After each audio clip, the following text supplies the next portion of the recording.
ऐसा माना जाता है कि द्वापर युग के समय द्रोणाचार्य जी महाराज ने द्वारा गांव के पास में लगभग देहरादून से 19 किलोमीटर की पूर्व दिशा में देवधार पर्वत पर तप किया था। इसी घाटी पर द्रोणाश्रम भी कहलाती है, ये घाटी द्रोणाश्रम कहलाती है। केदार खंड को स्कंद पुराण का एक भाग माना जाता है। इसमें गढ़वाल की सीमाओं का वर्णन इस तरह है कि गंगा द्वार हरिद्वार से लेकर श्वेतांत पर्वत तक तथा तमसा टोंस नदी से बौद्धाचल वागांड से नंदा देवी तक विस्तृत है भूखंड, जिसके एक और गंगा दूसरी तरफ यमुना जी बहती हैं। यह तमसाबी प्रवाह देहरादून से होते हुए निकलता है। तो ये देहरादून कोई साधारण नहीं है, हमारे पुराणों में भी ये बहुत पुरातन नगर है। द्रोणाचार्य जी महाराज का तो यहाँ पे मंदिर भी है, महादेव भी वहाँ विराजमान है। एक बार मैं वहाँ गया ही था, अगर आप लोग दया करेंगे तो एक बार और चलेंगे। ये तो भाई हम जिस शहर में जाते हैं उसके शहर के व्यवस्थापकों की ड्यूटी बनती है, कहाँ ले जाएं कहाँ नहीं ले जाएं। हम अपनी मर्जी से तो कहीं आ जा नहीं सकते। अपनी मर्जी से आएंगे जाएंगे तो लोग कहेंगे देखा भटकते रहते हैं, बस कतामी बैठे रहते हैं, पता नहीं कहाँ कहाँ डोलते रहते हैं। इसलिए हम तो कमरे में बंद ही रहते हैं, हम तो कहीं जाते ही नहीं। जहाँ ये लोग ले जाते हैं वहीं चले जाते हैं। यही दिनचर्या काफ़ी सालों से चल रही है। तो द्रोणा मंदिर जाने की तो क्या, मंदिर का क्या नाम है? टपकेश्वर महादेव हैं? टपकेश्वर महादेव, हाँ देखो मुझे मंदिर का नाम तो याद है। वहाँ गए थे हम, तो वहाँ फिर से जाने की इच्छा मन में जब देहरादून आ रहे थे तो थी। तो एक बार पुनः जाके दर्शन करेंगे, अपना माथा रगड़ेंगे वहीं पे जाके। तो ये साधारण नहीं है देहरादून। यहाँ ऐसा भी वर्णन है, जिस समय भगवान श्री राम ने रावण को मार दिया था, रामायण के काल से देहरादून के बारे में एक विवरण आता है कि जब रावण को युद्ध में मार दिया भगवान ने, तो उनके छोटे भाई लक्ष्मण के सहित वो इसी क्षेत्र में आए थे। और लिख कौन रहा है, ध्यान से सुनना, लिख कौन रहा है? ये कोई भारतीय लेखक नहीं है। हम लोगों को रामायण पढ़ने में शर्म आती है, लेकिन एक अंग्रेज इस लेख को लिख रहा है। अंग्रेज लेखक G.R.C. विलियम्स ने मेमोयर्स ऑफ दून में ब्राह्मण जनश्रुति का उल्लेख करते हुए लिखा है कि लंका विजय के पश्चात ब्राह्मण को मारने का बोध भगवान को था, इसलिए राम जी और लक्ष्मण जी दोनों ही इसी क्षेत्र में आकर उस ब्रह्म हत्या के पाप से मुक्त होने के लिए यहां पर तपस्या करते हैं, यहां और ऋषिकेश में। ये अंग्रेज लिख रहा है, हम नहीं लिख रहे हैं। ऐसी पुरातन नगरी है ये देहरादून, और इस नगर में रहने वाले लोग कहीं ना कहीं भगवान से जुड़े हुए हैं, अध्यात्म से जुड़े हुए हैं, ईश्वर से जुड़े हुए हैं, धर्म से जुड़े हुए हैं। बस उन बच्चों को और जोड़ने का कार्य करना है, क्योंकि यहाँ देहरादून में बाहर से भी बच्चे बहुत पढ़ने आते हैं। और जिन जिन शहरों में बाहर से बच्चे पढ़ने आ रहे हैं, वहाँ का कल्चर थोड़ा चेंज होता चला जा रहा है। हम कम शब्दों में कह रहे हैं, आप समझदार हैं, आपको पता होगा। तो हमें उस कल्चर को बचाना है, अपनी संस्कृति को बचाना है, अपने बच्चों को बचाना है। कैसे बचाए जा सकते हैं? उसके पास एकमात्र उद्देश्य है, अपने बच्चों को जड़ों से जोड़ें। और ये जो श्रीमद् भागवत महापुराण है, इसमें तो सब कुछ समाया हुआ है। इसमें ऐसा क्या है जो इसमें नहीं है? जो भागवत में नहीं है वो ब्रह्मांड में कहीं नहीं है। इसलिए श्रीमद् भागवत महापुराण को श्रद्धा पूर्वक 7 दिन श्रवण करना चाहिए। बोले मिलता क्या है? बोले जो चाहो सो मिल जाता है, जो चाहो सो। दरिद्रस्य क्षयरोगी निर्भाग्य पाप कर्मवान अनपथ्यो मोक्ष कामाम शृणो याच्य कथाम्यमाम। अगर दरिद्री व्यक्ति कथा सुनेगा तो वो धनवान हो जाएगा, रोगी व्यक्ति कथा सुनेगा तो निरोगी काया को प्राप्त हो जाएगा, निसंतानवान व्यक्ति कथा सुनेगा तो संतान को प्राप्त हो जाएगा। बोले जिसे कुछ नहीं चाहिए वो, बोले जिसे कुछ नहीं चाहिए उसी को सबसे ज्यादा मिलेगा। बोले क्या? बोले उसे मोक्ष की प्राप्ति हो जाएगी। जन्म जन्म मुनि जतन कराही, तब भी उन्हें वो मिलती नहीं है। मात्र 7 दिन निष्काम भाव से अगर मनुष्य भागवत सुन ले तो उसे मोक्ष की प्राप्ति हो जाएगी। अभी हमारे शर्मा जी जजमान है, इनके घर में 2 बाल गोपाल, ये भागवत का ही फल है, ये भागवत की ही कृपा है। उनके घर में भगवान ने एक ही बार में पूर्णतः कृपा कर दी, पूरी फैमिली कंप्लीट कर दी। हम तो एक और आशीर्वाद देंगे, जैसे 2 आए 2 और आए। हमारा तो आशीर्वाद है। हम तो चाहते हैं हर सनातनी के घर में 4-4 बाल गोपाल हो, 4 हो 5 हो, तो भगवान कृपा करे और सभी के घर में 4-5 हो, और तब तक हो जब तक जनसंख्या नियंत्रण कानून ना आ जाए। यही तुम्हारे भारत की सुरक्षा के लिए, तुम्हारे उत्तराखंड की सुरक्षा के लिए जरूरी है। अरे भैया आप अपने उत्तराखंड की कंडीशन देख लो ना, जिन पहाड़ों में तुम लोग गए नहीं वो पहाड़ कवर जन क्या क्या बन गए। अगर तुम अपने देश को ऐसे ही कवर होते हुए देखना चाहते हो तो कोई बात नहीं, और अगर चाहते हो कि ये देश ऐसे कवर ना हो तो उसके लिए कुछ एफर्ट्स तो हमें भी डालने पड़ेंगे। हम भी इसी देश के नागरिक हैं, हमें भी प्रयास करना ही पड़ेगा। सच्चिदानंद घन सच्चिदानंद भगवान को हम बार बार नमन करते हैं। वो सच्चिदानंद जो इस प्रकृति के एकमात्र कारण है, उन्हीं के द्वारा ये सृष्टि का सृजन हुआ, उन्हीं के द्वारा इस सृष्टि का पालन हो रहा है, और उन्हीं के द्वारा इस सृष्टि का संहार भी हो जाएगा।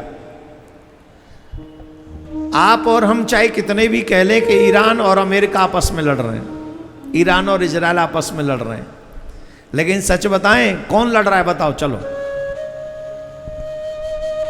ये प्रकृति लड़ रही है।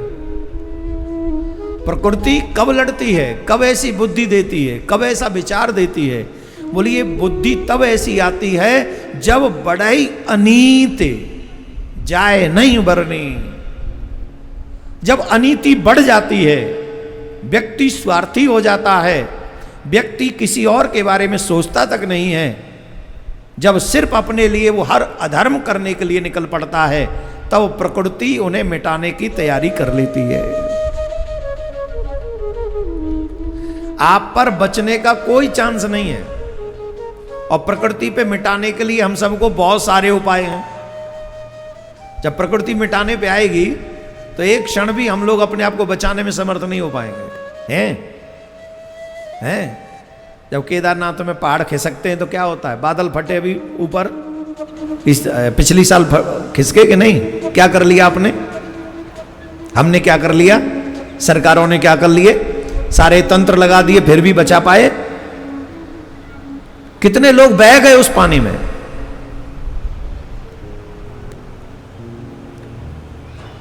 प्रकृति उन लोगों को किसी भी एंगल से मिटा सकती है जो अनीति के मार्ग पर चल रहे हैं बिना सोचे समझे। तो ये अनीति के मार्ग पे ही युद्ध हो जाते हैं। ये जो युद्ध चल रहा है ये साधारण युद्ध नहीं है, इससे बहुत बड़ी किल्लत होने वाली है। अगर ये जल्दी बंद नहीं हुआ तो बहुत किल्लतें हो जाएंगी। तो इसके लिए सावधानी भी रखना जरूरी है, भगवान की शरणागति भी जरूरी है, भगवान के चरणों में अपने आप को लगाए रखना भी जरूरी है। धर्म के पथ पे चलते रहो। जो प्रकृति अनीतिकारों को मिटाएगी वही प्रकृति धर्म के पथ पर चलने वालों को बचा भी लेगी, इसमें भी कोई संशय नहीं। राधे राधे बोलना पड़ेगा। आप जब धीरे बोलते हो तो बात समझ में नहीं आती।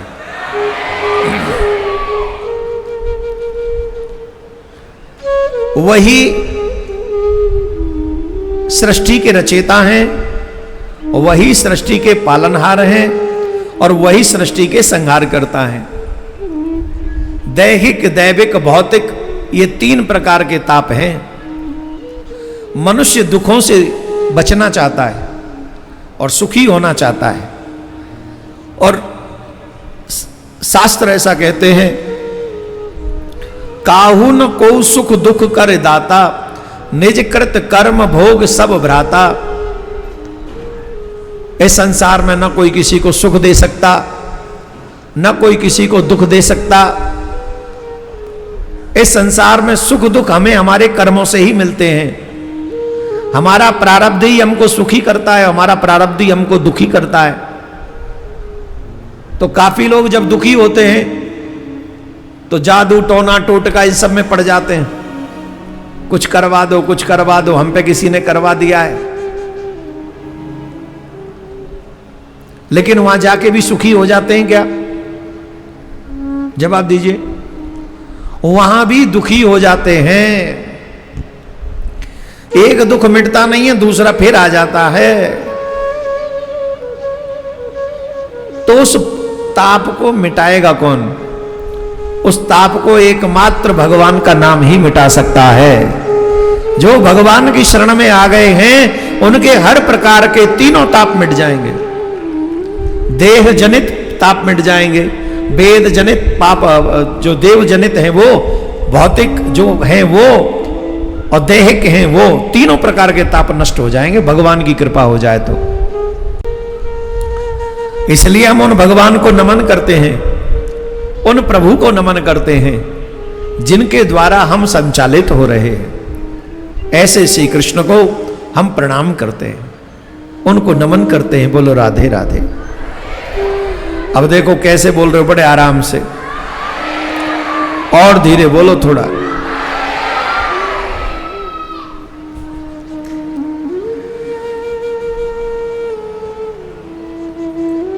नेमिषे सूतमासीन मभीवागमहामतिं, कथामृत रसास्वादः कुशलो सौनको ब्रवीत। एक समय की बात है, नैमिषारण्य में 88,000 ऋषि इस बात की मंत्रणा और चर्चा कर रहे हैं कि कलयुग के लोगों का कल्याण कैसे होगा। अच्छा, हमारे मन में एक बात आ रही है, पूछें? बताओगे? हर दिन हम लोग प्लान करते हैं,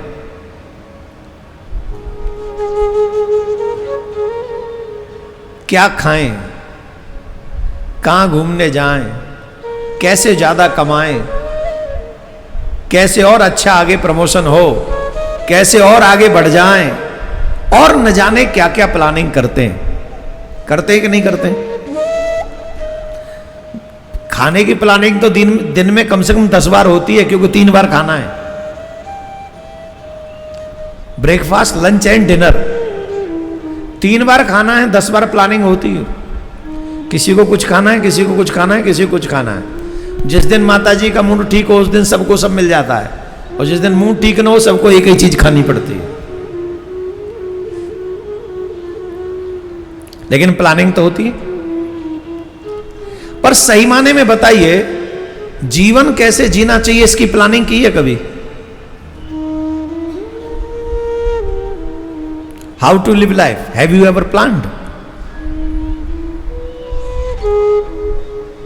जैसे सब भागे जा रहे हैं हम भी भागे, जैसे सब जिए जा रहे हैं वैसे हम भी जिए, जैसे सब कमाए जा रहे हैं हम भी कमाएं, ना अच्छा देखे ना बुरा देखे, ना उल्टा देखे ना सीधा देखे। जैसे सब मर रहे हैं वैसे हम भी मर जाएं? नहीं प्यारे, नहीं। बड़े भाग्यमानुस तन पावा, सुर दुर्लभ सद ग्रंथन गावा। बड़े भाग्य से ये मानव शरीर मिला है, इसे नष्ट मत होने देना। जीना तो है ही है, खाना तो है ही है, कमाना तो है ही है, ये तो सब करना ही है। लेकिन ये साइड में रखकर मेन गोल को याद रखो कि मैं ऐसे नहीं मरूंगा, मैं ऐसे ही नहीं मिट जाऊंगा। मुझे अपने जीवन में अपने परम चरम लक्ष्य को प्राप्त करना है। उसके बिना, प्रियतम के दर्शन किए बिना, मेरे गोविंद के दर्शन किए बिना, प्रिया कांजू का दर्शन किए बिना शरीर छोड़ना नहीं। तेरे बगैर सवरिया जिया नहीं जाए, तुम आके बाह पकड़ लो तो कोई बात बने, तेरे बगैर सवरिया जिया नहीं जा। ये भाव मन में रखो कि तुम्हारे बिना मुझे जीना नहीं आता। हे नाथ, अगर चाहते हो मैं जीवित रहूं तो आपको मेरे पास आना ही पड़ेगा। ये 18-19 साल के बच्चे, 20 साल के बच्चे जब एक दूसरे से प्रेम करते हैं तो क्या कहते हैं? I can't live without you, कहते हैं कि नहीं? और जबकि इन्होंने अभी ढंग से जीना भी नहीं सीखा, इन्हें अभी तक नहीं पता कि चाय में कितनी शक्कर डलेगी, अभी तक इनको चाय बनाना नहीं आता, पानी गर्म करना नहीं आता, लेकिन क्या कह रहे हैं? I can't live without you. कितनी बड़ी बात कह रहा है, कह रहा है कि नहीं? वही एक बात उस शरीर से कह रहा है जो कभी भी छोड़ के जा सकता है। काश यही बात मेरे गोविंद से कह दी जाए तो आनंद आ जाए मेरे प्यारे, आनंद आ जाए।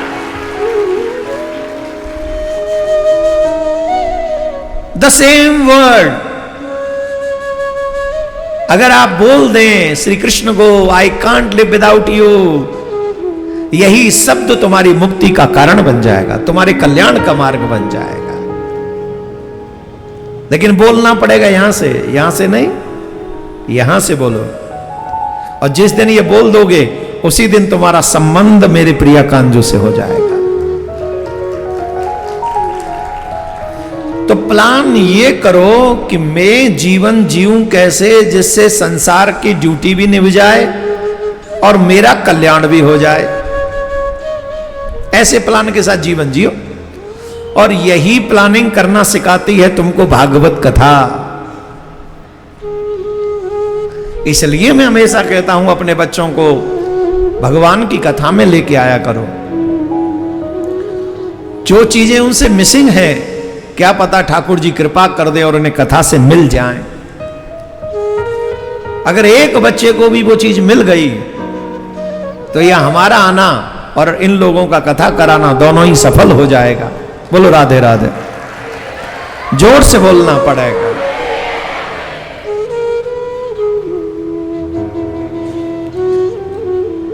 नैमिषारण्य में विराजमान ऋषियों ने यही चर्चा करना प्रारंभ किया कि कलयुग के लोगों का कल्याण कैसे होगा। उसी समय सूत जी महाराज आए थे। सूत जी महाराज को एक सुंदर आसन पर बैठाला और सुंदर आसन पर बैठालकर उनसे प्रार्थना की, महाराज कृपा करके बताइए, ये कलयुग के लोग स्वाभाविक अधम हैं, स्वाभाविक अधम हैं, इनका मन धर्म में नहीं लगता, स्वाभाविक पाप वृत्ति वाले लोग हैं अधिकांश कलयुग में। पाप करने के लिए इनसे कोई कहता नहीं है, झूठ बोलने के लिए इनसे कोई कहता नहीं है, चोरी करने के लिए कोई इनसे कहता नहीं है, ये अपने आप करते हैं। लेकिन हर पुराण सिखाता है सत्य बोलो, हर पुराण सिखाता है अच्छाई करो, हर पुराण कहता है धर्म के पथ पे चलो तो तुम्हारा कल्याण हो जाएगा। लेकिन ये बात इनकी समझ में इतनी आसानी से आती नहीं है। तो महाराज कृपा करके बताइए इन कलयुग के लोगों का कल्याण कैसे होगा। ये जो भटक रहे हैं, अनेक अनेक प्रकार के दुष्कर्म कर रहे हैं, फिर अलग अलग योनियों में जा जाकर कष्ट भोग रहे हैं। अच्छा, अभी हम मानव हैं, हमें और योनियों के कष्ट का कोई पता नहीं है। आपने कभी मेढक के जीवन के बारे में सुना है या सोचा है उस मेढक का जीवन कैसे होगा? मच्छर का जीवन कैसे होगा? मक्खी का जीवन कैसे होगा? आप कहेंगे इनसे क्या मतलब? बोले इनसे ये मतलब है प्यारे, ये भी कभी न कभी मानव रह चुके हैं और मानव रहकर उस मानव योनि का उपयोग अच्छा नहीं किया, इसलिए वो मक्खी है, इसलिए वो मच्छर है, इसलिए वो मेढक है, इसलिए वो गधे हैं, इसलिए वो घोड़े हैं, इसलिए वो हाथी हैं, इसलिए वो जड़ हैं। क्यों? क्योंकि उन्होंने सदुपयोग नहीं किया था मानव योनि का। हमारे ब्रज में संत भजन गाते हैं, बिन भजन के बंदे कल्याण नहीं होगा। बिना भजन के कल्याण होने वाला नहीं है। इसलिए हर मानव को भजन के प्रति जागरूक रहना चाहिए। ऐसी प्लानिंग करो जिस प्लानिंग में तुम्हारा संसार भी निभ जाए और तुम्हारा कल्याण भी हो जाए। हे महाराज, अब कृपा करके बताइए कलयुग के लोगों का कल्याण कैसे होगा। सूत जी महाराज ने कहा, हे ऋषियों, काल व्याल मुखग्रास त्रास निर्माण सहेतवे श्रीमद्भागवतम शास्त्रम कलो कीरेण भासितम। हे ऋषियों, प्रत्येक मनुष्य काल का ग्रास होने वाला है।